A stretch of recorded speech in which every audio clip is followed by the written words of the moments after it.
Hey everyone, good morning. I just tried to go live and it totally bumped me off, so I hope that this is gonna take. Happy Monday. I'm so glad to be here. I hope you all had a great weekend. I just sent my daughter off for 5 days with no contact to Nature's Classroom. It's a field trip that the sixth grade does in middle school. I don't know if every school does it, but I know Medway does it where I am. And like I said, it's 5 days with no contact. And I think like that's the hardest part is the no contact part. Like sending them off is one thing, but like not being able to talk to them or have FaceTime with them or anything like that for 5 days. And for some kids, it's the first time they've ever been away from home or ever would have been away from their parents. So it's traumatic. I want to say it's traumatic a little bit, but I think it's a good experience for them. It's a growing experience for all of us.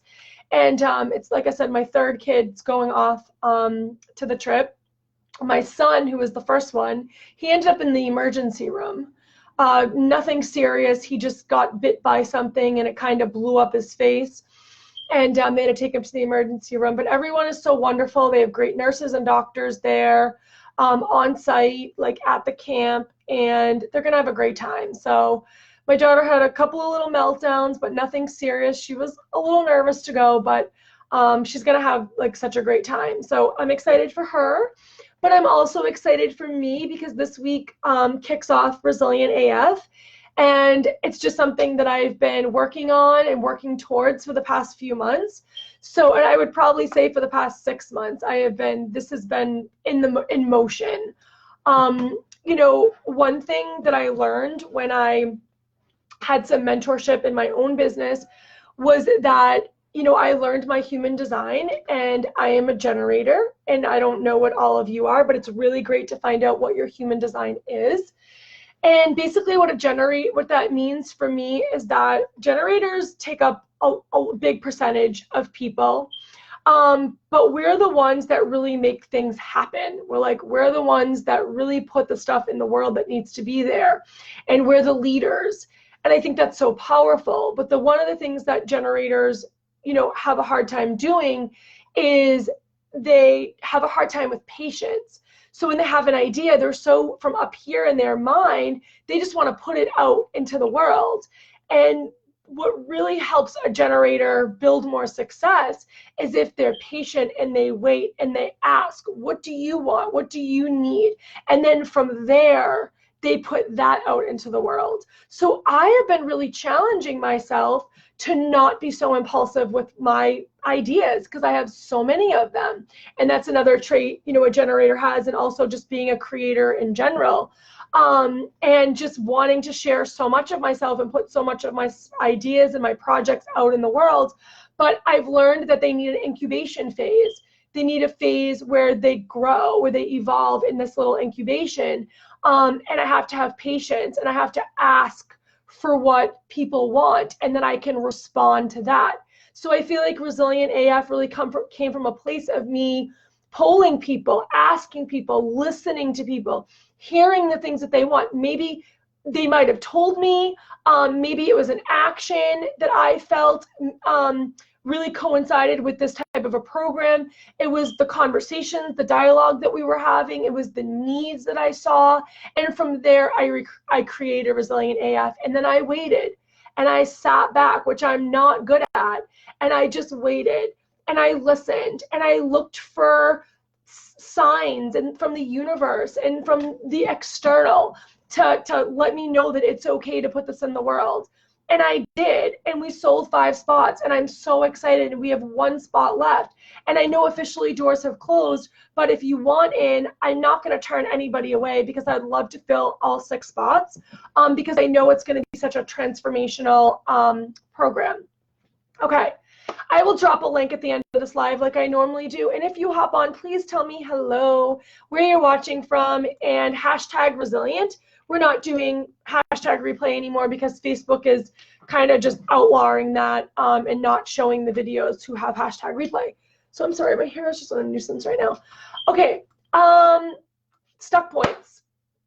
This is where we're at today. I started thinking about this over the weekend, and I figured this was a good time to come on and talk to you about it. I'm also going to be really going deeper into this in Resilient AF because I know it's so important, because stuck points is actually a term that's used in CPT, which is cognitive process therapy. And it's something that I've gone through in my own trauma recovery. And it's not really a popular treatment. It's actually hard to find a therapist that does CPT. I actually got lucky because I was in group therapy, and we happened to just be like, I think it was like fairly new to like the group therapy place that they wanted to try something out. I think it works really well in group therapy because there's a lot of like interaction, and there's a lot of conversation with CPT. So I felt like it was used wisely in group therapy. And I use some of these tools that I learned to support my clients. Now, with that being said, I am not a therapist or a psychologist. I don't have a psychology degree. So if at any time that you feel like you need additional support, or you're seeing a therapist in conjunction to coaching with me or listening to me, that's great. What I say isn't Bible. What I say is through the lens of a survivor like myself. It's my perspective. It's what I've gone through in my life to get me here. It's the things, it's the medicine, I call it, that I have within me that I use to support you, that I inject you with, kind of, sort of. So, but it's not something that I think you should just take and run with. I feel like if you're really struggling with like a mental illness or like depression or anxiety or bipolar or PTSD or any of those things, it's important that I'm not diagnosing you. And in any shape or form that we do coaching together or in this group, I am not a therapist, and I want you to take your own cues from your intuition and your feelings and go with that. And if you think that you need to seek, further help or from someone that's an actual professional, then please do. And I support that, and I support therapy. Although I think talk therapy is weaning itself out, where we have more coaches, where we have more awareness around things, where people are getting more savvier. But at the same time, I also think, I support therapy. Therapy has been transformational in my life. I wouldn't be where I am right now without some of the therapists that I have. But what I also find with therapy is it's very one-sided. There's not a lot of that dialogue. There's not a lot of someone sitting on the other side of you, mirroring for you what you might be going through or feeling. So I feel like coaching does that. Like, I'm able to do that in my coaching space, whereas therapists don't necessarily do that. But again, there's not one or the other is better or worse. It's really what works for you individually. Okay, with that being said, I want to talk about stuck points. First, I'll tell you what a stuck point is. And this is going to be like, I'm hoping it's an aha moment for people, because here's the thing. And I'm going to give you an example of my own life and how I was really stuck in my trauma. A stuck point is basically, it's a thought and a feeling or something that happened. It's the reason why you tell yourself it happened. So when you're trying to forge forward in your life, and you're feeling like, I can't do this, or why can't I stop hiding, or why can't I own this, or can I do this, and can I stop hiding, and can I own this? The answer is yes, of course, but you have stuck points, and those stuck points need to be unveiled. You need to rewire your brain a little bit. You need to rewire the story. So when, stuck points are concise statements. They're concise statements that reflect a thought. So I'm just going to give you an example of a stuck point for me in my own life. So I don't talk about this very often, but I was sexually abused when I was 13 years old. Now, I was not raped. I want to put that out there right here and then. I was not raped. I was mentally sexually abused. There was some touching involved. And it was by my stepfather when I was 13. And so for many, many years in my recovery, I was not able to break the ceiling in my recovery because I had a story attached to that situation, to those situations. So your stuck points are not your trauma, but they're the belief and the thought you have around your trauma. For instance, one of my stuck points that I found in counseling was that I caused it. So when I was 13 years old, and I finally voiced what was going on to my mother, who kind of knew what was going on, but she was oblivious because all that mattered was that he was in her life and that she had some stability because she had a boyfriend or a husband or whatever. She would see things, there were definitely red flags. Our relationship was really strange. He talked to me like an adult, not a 13-year-old daughter, and I have a 13-year-old daughter. There is a distinct difference between how you talk to a 13-year-old and how you talk to adults. Hello, Carrie Lynn. Thank you for joining me. And so when I was going through this process and I finally told my mom what was going on, we ended up having to go to court because I put a restraining order against him. And my mom stood up in the courtroom and she basically blamed me. She said, like, it was my fault that I used to wear like little leotards coming home from dance, and I was dancing around the house and I was like strutting in these little leotards and showing my belly or showing my body, and he was trying to be a father and he didn't know how to be a father. And she went on and on and on with some cockamamie craziness. And of course the judge and the people that were in the courtroom were like, you're crazy. A 13-year-old could never provoke this from happening. I tell you this because this was a huge stuck point for me. Throughout my life, I developed a belief that it was my fault. And I went over and over in my head, what did I do? How did I cause it? Was wearing the leotard like something I shouldn't have done? Was I to blame? Did I invite him in? Was I too pretty? Because he used to tell me how beautiful I was all the time. I mean, like, it was an everyday like conversation. It would be like, do you know how beautiful you are? Do you know how amazing you are? Like, but in a very weird, gross way. But I used to cover up my beauty. I used to cover up my sexuality because I didn't know if it was okay. That was a really big stuck point. It was a story throughout my trauma that I had. And until I sat down and identified this was a stuck point for me, was I able to get past it. So many of us who are recovering from any type of traumatic event, and it can be mental, it can be physical, it can be emotional, it can be spiritual, right? We have areas in the story where it's a stuck point. It's a core belief that's reinforced over and over and over again. So for me, it was a stuck point that was reinforced by my mom. My mom, to this day, and I'm 41 years old, still on some level believes that he was just trying to be a dad, that he was just trying to be a father, and that he didn't do anything wrong. Okay, and that I invited him in some weird way because I was very open, and because of the clothes that I wore, because of all these things, right? Oh, sorry, that is my phone. Oh, let me cut this off, hang on. Okay, and it doesn't have to be sexual. No, it does not have to be sexual at all. We can have stuck points in any type of trauma that we experience. Like I said, emotional, physical, spiritual, anything, right? I can give you another example of another stuck point. I'll use my own example, but let's just turn it around a little bit. I have two brothers, and they're younger than me. They're half brothers. One is like 10 years younger. One is like 9 or 8 years younger than me. And they grew up with both parents, my dad and my stepmom. I was completely an only child with my mom and my dad. And they were divorced when I was 6 months old. So I grew up kind of between houses, and then I was on my own at a very young age. Because after that happened in court, the court emancipated me an adult at age 13.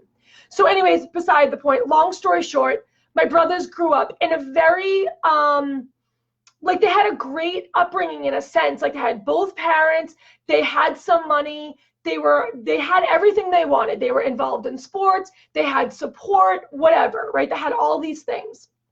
Well, I actually moved out when I was 14 years old. I moved in with my dad for a period of time after the whole thing went down with my mom.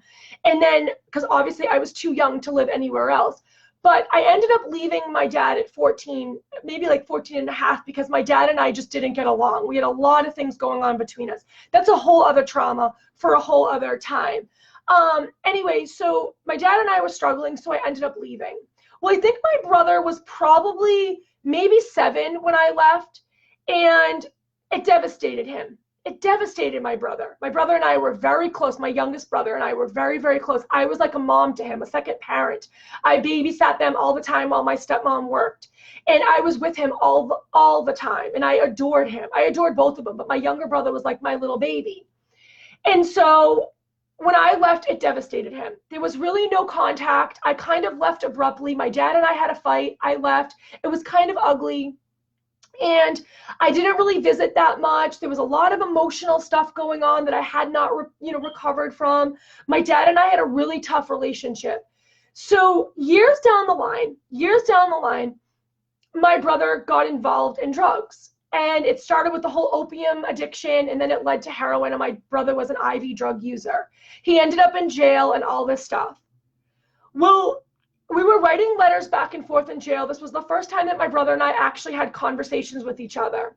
And I was seeing a therapist at the time, and I was actually going through CPT at the time.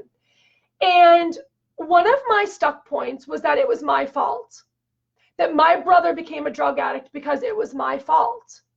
Because in a way that was reinforced in me. My dad used to say, because you left, you traumatized him. Because you left, he lost his way. Because you left, he ended up quitting school years down the line. Now, a 14-year-old could never be responsible for anything, for anyone. That's just not how it works. But in my mind, logically, I wasn't thinking like that. In my mind, I thought I was to blame. I told the story that it was my fault that he was in jail, that it was his fault that he did drugs, that it was my fault that he did drugs.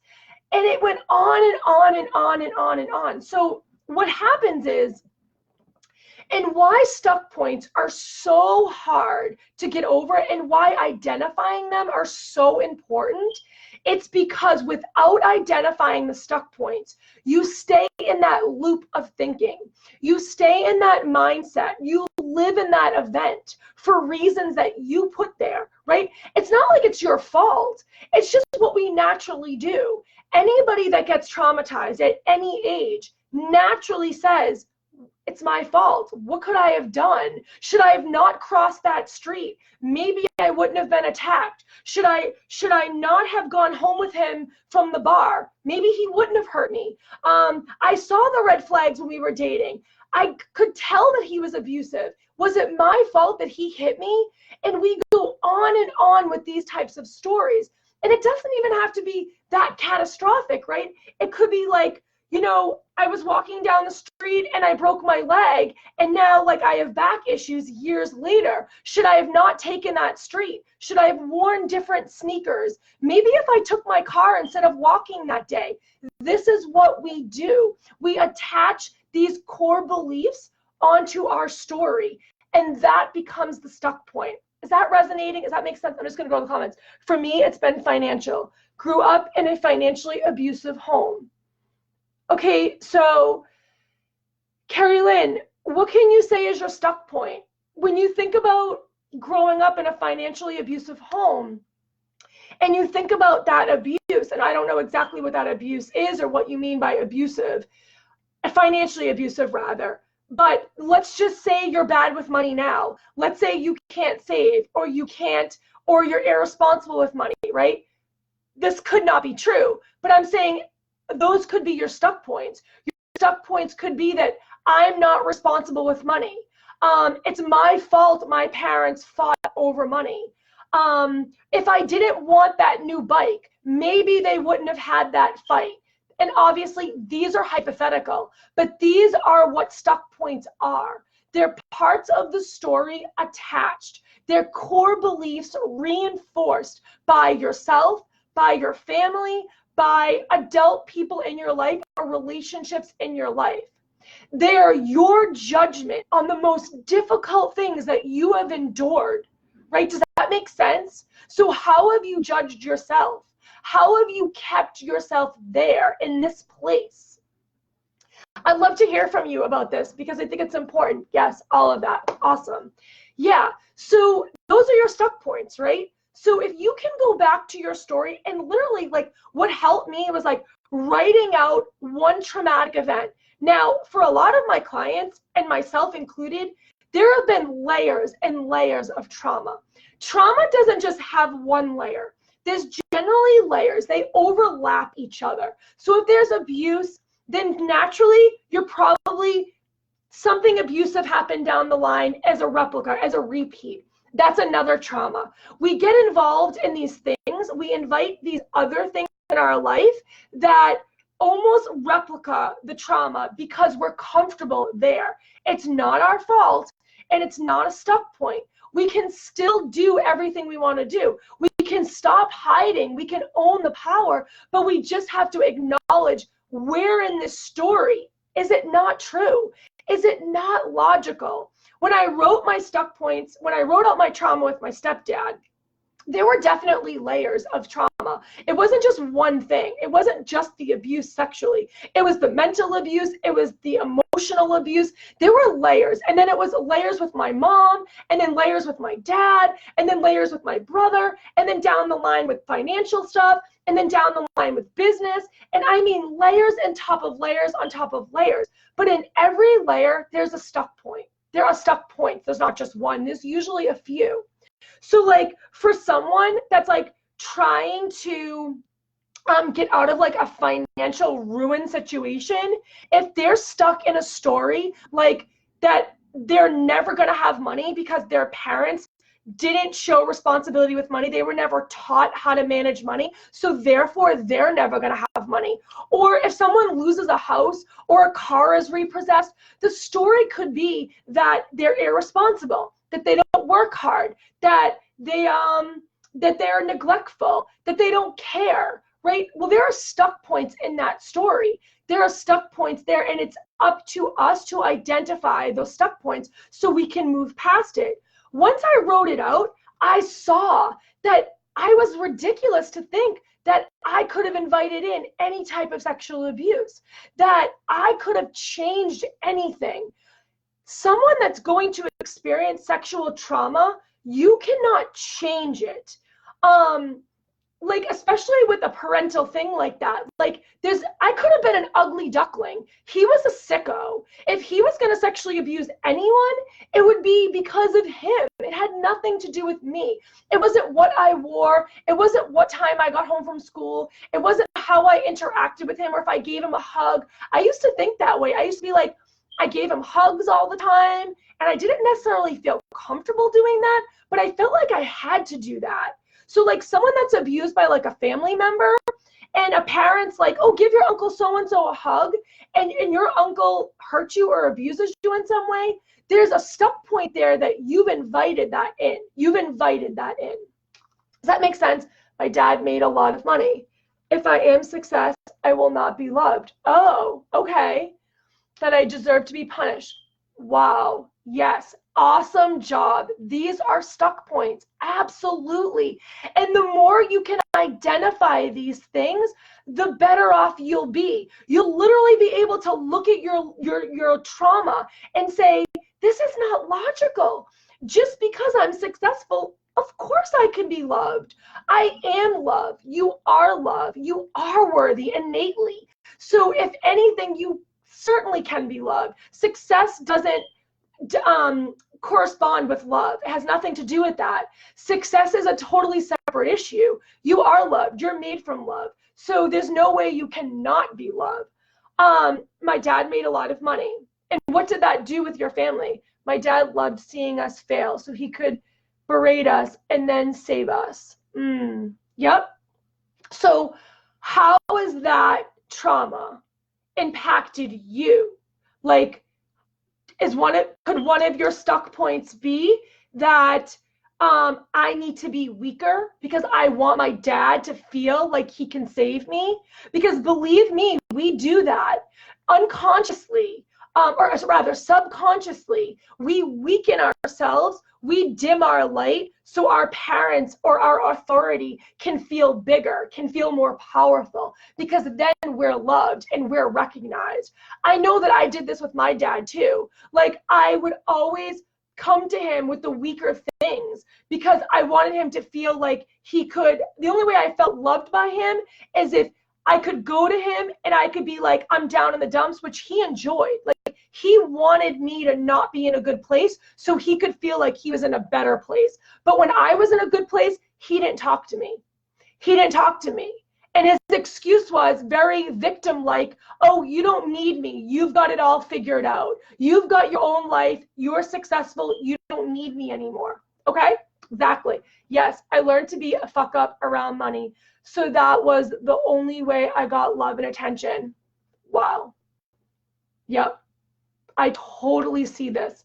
I hear this. I see this with my one-to-one clients too. We work a lot through stuck points because this is primarily where people get stuck. This is the reason why we get stuck in our trauma. It isn't that we are not weak or resilient or powerful or any of that. It's that we get stuck in the story. We get stuck in the story. We judge ourselves on the most difficult things in our life. If we could just change the belief around how we feel and ourselves, imagine what you could do. Imagine if you stopped believing that you're a fuck up, that you're a fuck up around money. And then you really looked at your money situation and you got real with it. And you're like, okay, now this is me stepping into this with power. Money doesn't control me, I control it. Your father, I cannot judge your father or diagnose him, but it sounds very narcissistic to me. And it sounds like it's a little bit manipulating.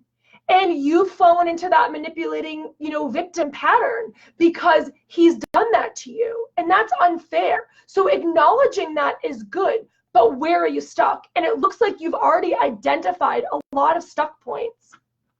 So I'm going to give you like I have a little bit of a list, and I work on this in Resilient AF too, and we have one spot left. But I'm just going to give you like a quick rundown of some, oh, hold on a second. I'm trying to get my notes up here. A couple of things that, some examples that I've found that are stuck points for people and that help people, get over them. So like, let me see. Because I did not fight against my attacker, the abuse was my fault, right? I should have known he would hurt me. It's my fault the accident happened. If I hadn't been drinking, it wouldn't have happened. If I let other people get close to me, then I'll get hurt again. I mean, how many of us deal with this one? If I let that person in, they'll hurt me again. That is the major stuck point. People stay in toxic relationships because they are afraid if they let good people in, there's a chance that they will be hurt, okay? So big when it comes to our stuck points. Expressing any emotion means I will lose control of myself. This is a major one. I dealt with this one too. Like, if I show that I'm vulnerable, if I show that I'm weak, then I'll lose control and then nobody will trust me, or people will think that I am weak, and I don't want anybody to think that I'm weak, right? How many people have this as a stuck point? I must be on guard at all times. This was another major one for me. I'm not hurt. No one can get in here. You can't touch me. How many of us guard ourselves? We put all this armor up and we don't let anybody in because, again, a stuck point is if I let someone in, they will hurt me. How about this one? If you haven't been the one that went through trauma, but you've seen someone go through trauma, maybe your children, maybe a family member, I must guard them. Because I didn't protect them, they are hurt. I should be able to protect others. How many of us feel responsible when something bad happens to someone that we love? And we're like, I couldn't protect them. I should have protected them. It is a stuck point. When you sit down and you realistically look at the situation, there are things that we can't do that are out of our control that we cannot stop. Just like the abuse for me. I was not able to control that abuse. But in my mind, what's kept me stuck is I tried to control it in my mind. I thought every reason how I asked for it, how I deserved it. I got what I deserved because that was my stuck point. A few more. I must respond to all threats with force. How many of this? We come off kind of as a bitch because we want everyone to see that we're forceful. You don't have to do that. We can set boundaries. We don't have to be a bitch. We don't have to be forceful. We don't have to be aggressive. We can just set our boundaries and walk away.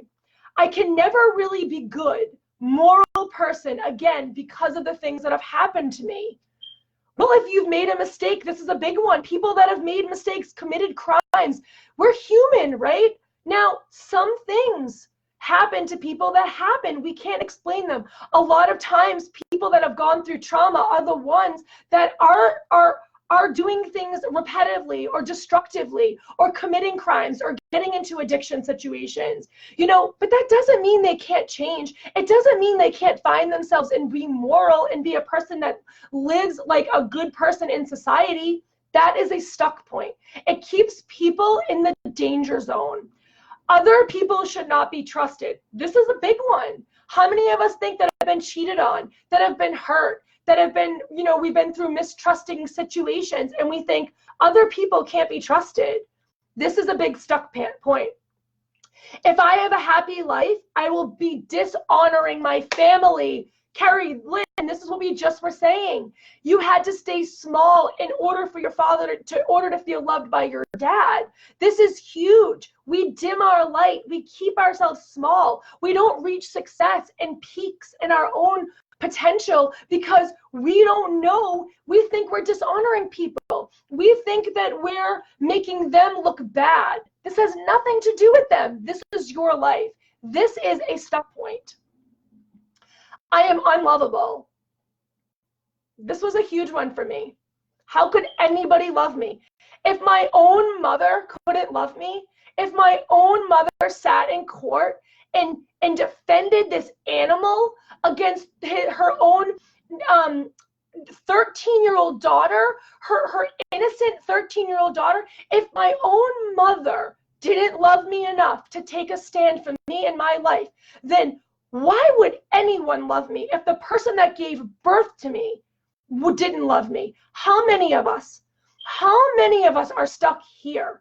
It doesn't have to be mom. It could be dad. It could be sister. It could be brother. It could be friend. It could be anybody.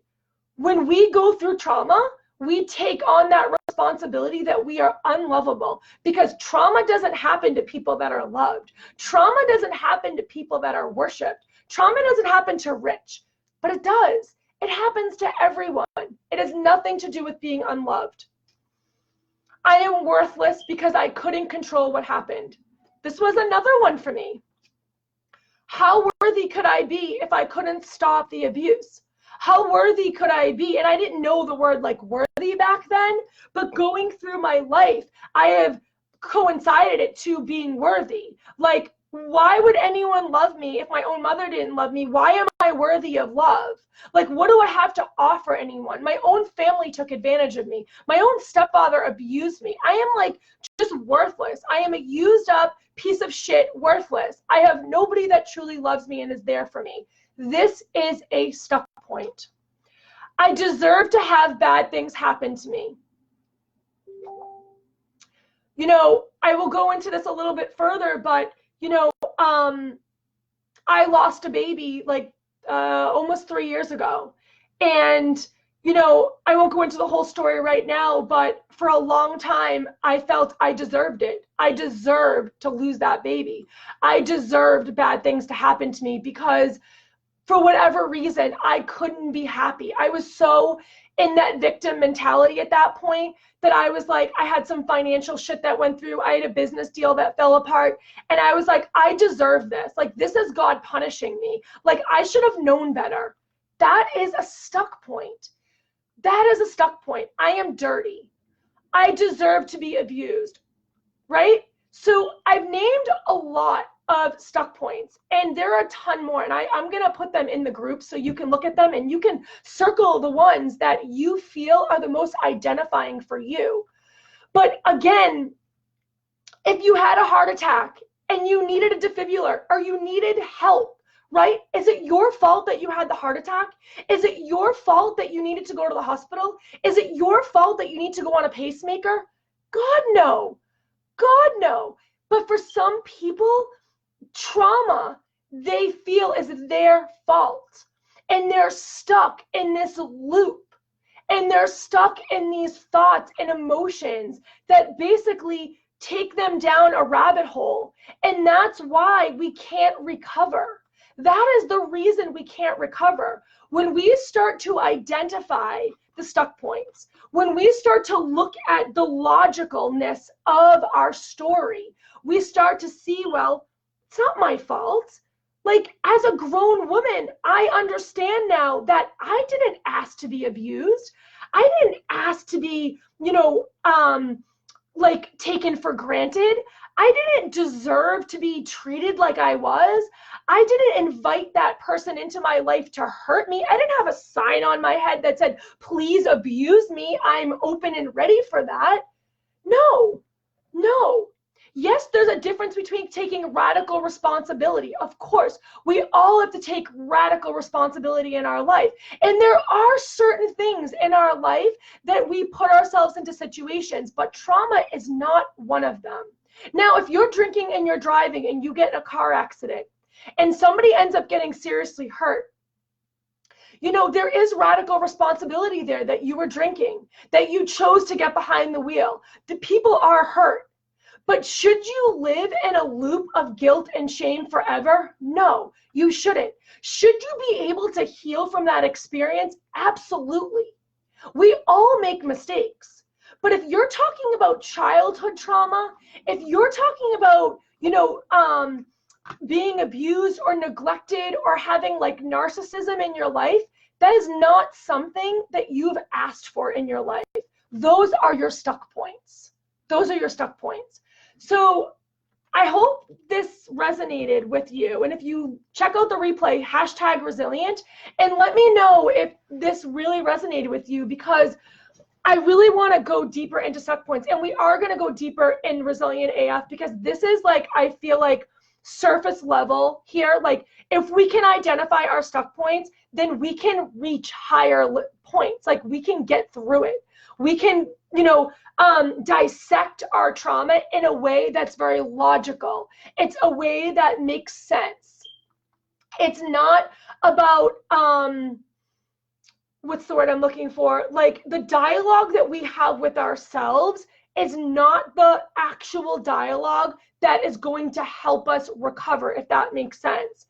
So I don't know. I wanted to, because I feel like this is such a strong message, and I'm finding this to be harder and harder for people to get over, is the stories that they tell themselves. And we all do this. This is not something that's not common.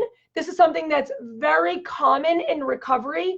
And that's why in therapy, one of the things they do is go through your story, because it's important to identify where you're stuck. And once you can see where you're stuck, you can dramatically shift. You can dramatically finally be like, I can do that. I can stop hiding and I can own this. And it's not as scary anymore. It's not as scary anymore. Trust me, I've been through this. I've lived through this. I've done this work. So I know how transformational this is. All right, are there any questions before I hop off? Carolyn, I hope that helped you. Yep, I'm just trying to go back to some of these comments that I missed. Hey, Sonia, thanks for joining. Hey, Jocelyn, thanks for joining. Okay, awesome. Well, it doesn't look like there's any questions. I love you all. Thank you for being here. I hope this was helpful. I'm going to post a list of stuck points in the group, and there is one more spot left for Resilient AF. And if this resonated with you and you feel like, wow, I really want to work through these stuck points and I want to be able to like activate my resilience on top of that, like just imagine the transformation when you can identify your stuck points, and then activate resilience. It's just so transformational. All right. Whew, that was a lot of work. I love you all. Have a great rest of your day, and I'll see you tomorrow. Bye.